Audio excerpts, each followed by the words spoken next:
साहेब मी फार वेळ घेणार नाही. नाशिकच्या भूमीमध्ये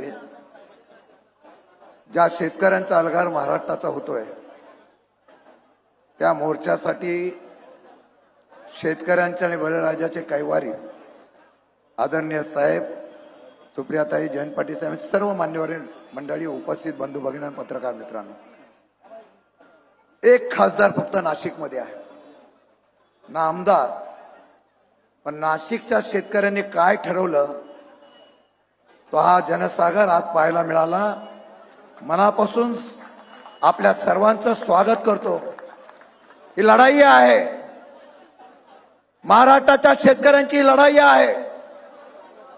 ज्या मुख्यमंत्र्यांनी निवडणुकीच्या अगोदर 7-12 कोरा कोरा कोरा अशा प्रकारचं आश्वासन दिलं आहे. आमची मागणी एवढीच आहे, आता तुम्ही 7-12 कोरा कोरा कोरा करा एवढीच मागणी करण्यासाठी हा मोर्चा आणलेला आहे. आणि त्याचबरोबर योग्य वेळी आम्ही कर्जमाफी करू म्हणून सांगताय. महाराष्ट्रामध्ये मे महिन्यापासून पाऊस प्रचंड पडतोय. आजही जालना, परभणी आणि लातूर वगैरे परिसरामध्ये महापूर आलेला आहे. खरीप गेला, रब्बी गेला, शेतकरी या ठिकाणी हवालदिल झालेला आहे. या शेतकऱ्यांच्या संदर्भामध्ये सरकारला बघायला वेळ नाही. माझी विनंती आहे, हा मोर्चा आहे, ही सुरुवात आहे. पत्रकारांना सांगू इच्छितो, या कांद्याने भले भल्यांची सरकार पाडलेली आहे. शेतकऱ्यांचा तळतळाट आहे काय आहे. गेल्या काही वर्षापासून महायुतीचा एकही मंत्री, कृषी मंत्री या ठिकाणी स्थिर बसलेला नाही. जोपर्यंत शेतकऱ्यांचा कर्जमाफी होत नाही तोपर्यंत या मंत्र्याला आणि महायुतीला तळतळाट लागेल, अशा प्रकारची या ठिकाणी इशारे देतोय. साहेब खडे तो सरकार से बडे.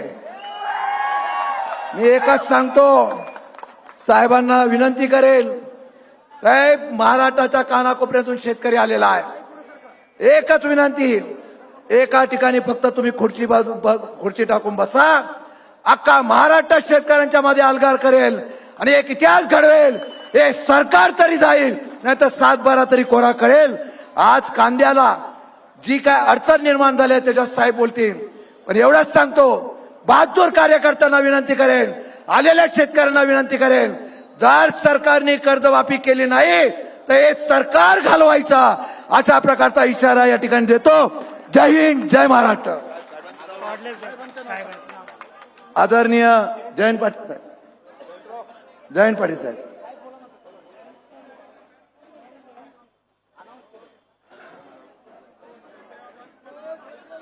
आणि पाऊस आपल्या पक्षाला चांगला आहे.